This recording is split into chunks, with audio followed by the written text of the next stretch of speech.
My understanding of the technical co-founder was that he or she has the best job in the world. He gets to sit behind his desk, headphones on, not have to talk to anyone, does a bit of coding, makes coffee, takes a half day off, developing something that's going to change the world. Maybe every now and again, you've got to tell a few other developers what to do. Let the co-founder who's out there doing the work, making the sales, doing the networking events. It's a beautiful relationship made in heaven. Here to debunk everything I've just said, Moe Choice. Moe, thank you for joining me on scottcundill.com. Thank you for having me. So it's a deep talk, much deeper topic than that. In one regard, you're right. Like I've got a job, I'm here to build something, and I'm building it. I'm sat by my desk, and I've got a team. So that's it. But the trick is the co-founder element, right? Especially on the 50-50. So it's like the father saying, "Oh, I'd love having kids, and it's the best thing in the world." And it's like, yeah, but you've also got the mother to contend with and how you raise the kids. So if we look at a business in that way, there's the vision. Where are we going? Right? Wherever we are now, we want to be somewhere else. Where are we going? And the technical co-founder has a role to play. And often they're boxed into this, exactly what you said. Do your job. You know, in football, it's like the owner of the football club telling the head coach, just concentrate on coaching the team. Don't worry about signing the players, and don't worry about the contract negotiations. And that's where the technical co-founder feels boxed into a role as opposed to being a co-founder working with the other co-founder towards where they're going. And that's often to do with expectations. It's to do with how aligned are you? Have you talked about this before? Is it clear what we're doing here? Is it clear that it's a 50-50? Because often it's a 50-50 on paper, but not in reality. Absolutely. Right. So that's where the problem is. And I'll tell you another thing. The other co-founder will interfere in what the technical co-founder is doing, but he won't let the technical co-founder, I say he or she, won't let the technical co-founder interfere with the vision, the branding, the leadership, the management, the finance, all that kind of stuff. That's where the problem happens. So Moe, what you're describing though is what pretty much, and I've had the luxury and been blessed to work and see and talk to many co-founders around the world, especially in London, and that situation. What you've described is exactly what's happening.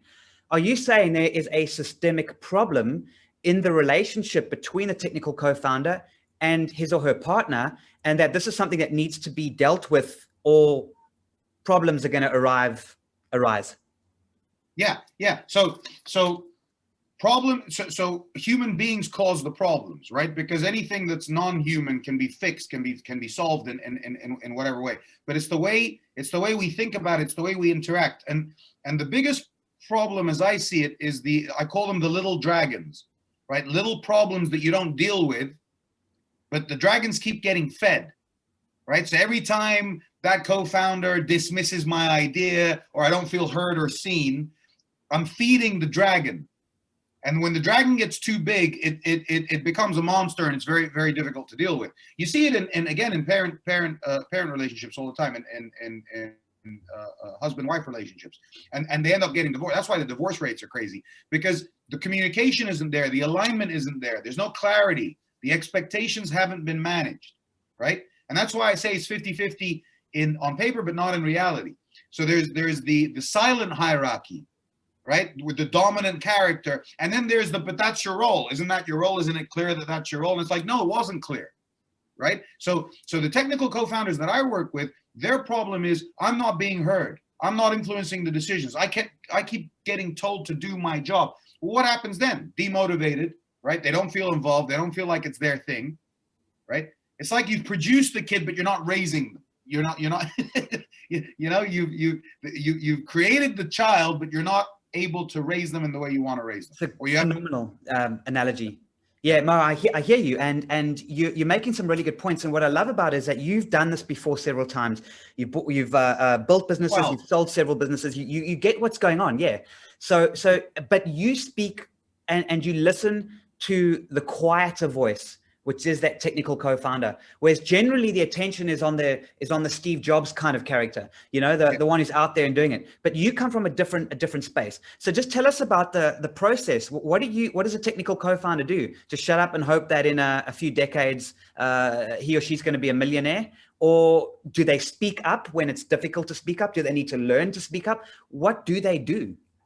Well, it's a good question because I'm not on the side of the technical co-founder. I'm on the side of the alignment between the two co-founders. Okay. Often you get it the other way around, by the way. It's not always, but the most common is on the technical side, that you're told to, you know, let's imagine I opened a restaurant with a chef, and I've done this before, right? The chef would be the technical co-founder. It's like, just get in the kitchen and prepare the meal. Don't worry about anything else. And it's like, that's not the right way of doing about it, because from a strategy perspective, from a how, right? From a why and a how, if you even want to get deeper, everyone could be involved, and in my opinion should be involved in that.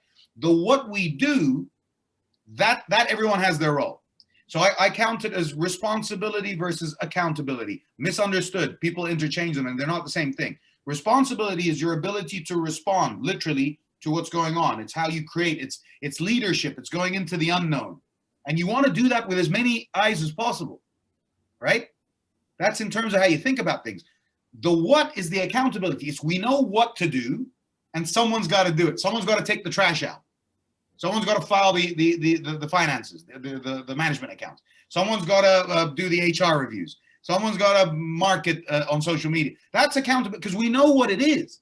The responsibilities, we don't know what the hell's going on, right? So it's how do I respond to that? And that's where the technical co-founder feels not able to contribute. It's like, oh, leave that to me. I'll deal with it. And so that's one thing. The second thing is the non-technical are often visionary, right? I'll say we because I'm on that side. We are more optimistic. We try and hustle and create things, whereas the technicals more, we need to know the data. We need to know it's more logical, it's more rational, let's say. So often there's a conflict there too, where it's we want to try and this person's saying, but there's no evidence for what you're doing, or there's no a reason for that direction to happen, right? So that's another common conflict. Mo, I need to ask you something, because I totally understand where you're coming from, and I'm assuming that you're not saying it is a deliberate ploy on the other side who's more. It's not a deliberate thing to isolate them, but it's usually a factor of the incoming information. Because if you're more of the face of things, and you know, I know what that's like from experience. I know that a technical co-founder doesn't know 90% of what's going on, not because he or she's not being informed, but because he's just not part of the team that gets the data up front, and then we react and we make decisions. So it's more of the flow of information. How do you handle that? I mean, what is your process to say, okay, guys, this is how we solve it? And the big question is, how is it going to really generate a positive outcome and get you to where you want to go quicker? So it's communication. So you know, they call them hard conversations. Well, yeah, they are hard conversations because you have to share in a way that doesn't piss the other person off, right? You have to share how you feel, where you stand, and what you want. It's actually negotiation if you think about it. What's negotiation? It's, this is the situation, I'm not happy with it. This is my solution, and I'm also open to you giving me a solution in order to get to where I want to get to. And it all starts with, where do we want to be? So if the technical co-founder wants to be more involved, they need to say, I want to be more involved, and provide a solution.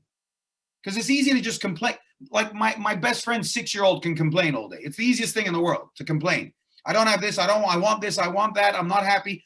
But to offer solutions is a different thing. So what we want is to create an atmosphere, an environment where I'm saying what I don't like, I'm saying how I want it, and I'm offering a solution to get there, right?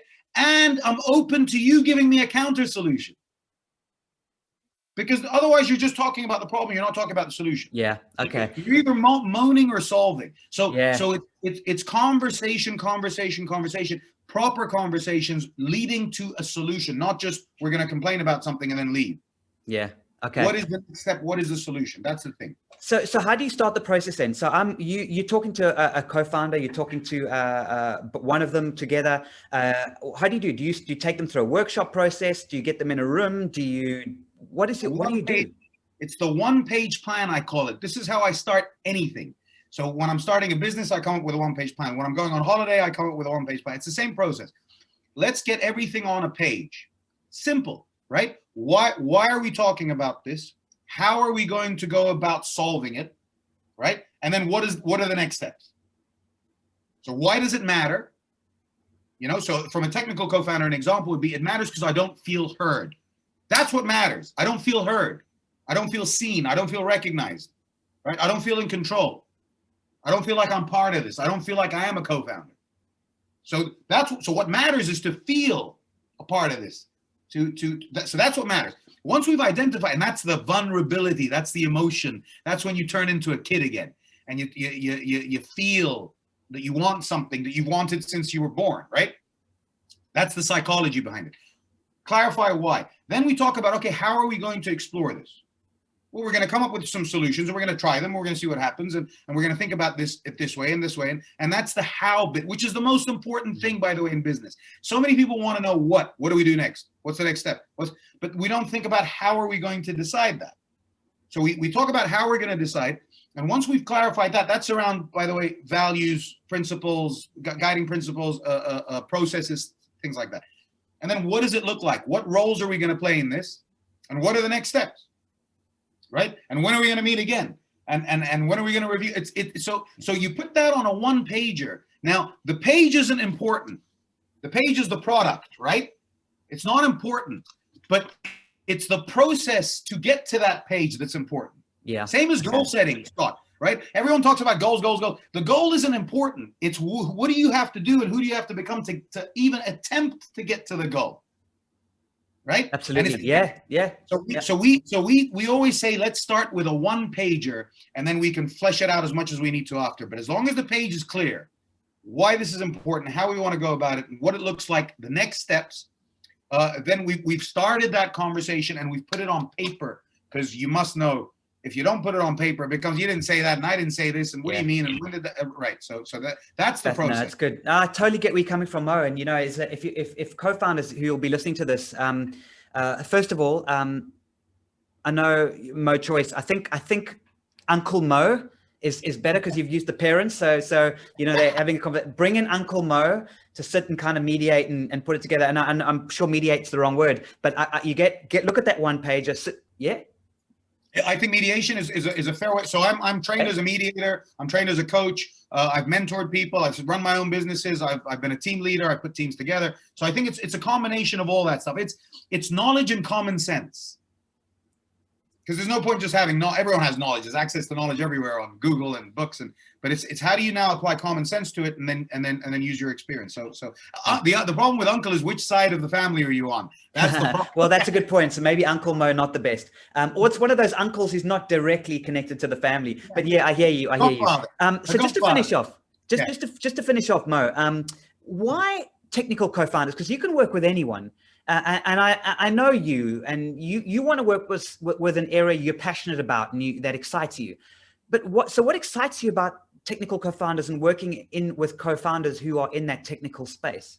Well, the thing is, I've worked with technical co-founders my whole life, so I understand what support. So I figured out myself what they want in terms of support, and I've been in the other person's shoes. And again, we're making it very dichotomous here, very black and white. It's not as simple as that, right? Sometimes you have 3 co-founders, sometimes you have 2 technical co-founders.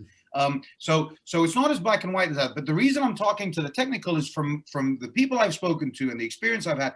They're the ones who feel boxed. They're the ones who feel like they've been there's a Groundhog Day. Groundhog Day. I don't know how to get out of this. And usually the other co-founders are the ones who are more entrepreneurial, more extroverted, if that's the right way of looking at it, more looking for opportunities, more not risk averse, the opposite of risk averse, right? They're happy with risk. So I understand from that point of view too. So I'm not looking at the technical co-founder alone. I'm looking at the 2 co-founders and sitting and saying, how can I come in as an acting co-founder, as a third person, and help get you on the same page? That's a great way of looking at it. That's another reason for the one-page plan. We're getting them back on the same page. Literally. In terms of why we're here, how we want to work, and what that looks like in the next weeks, months, years, whatever. Yeah, no, I love the one-page idea. Moe Choice, thank you once again for joining me on scottcundill.com. Listening to this, all Moe's details are in the description of the YouTube video.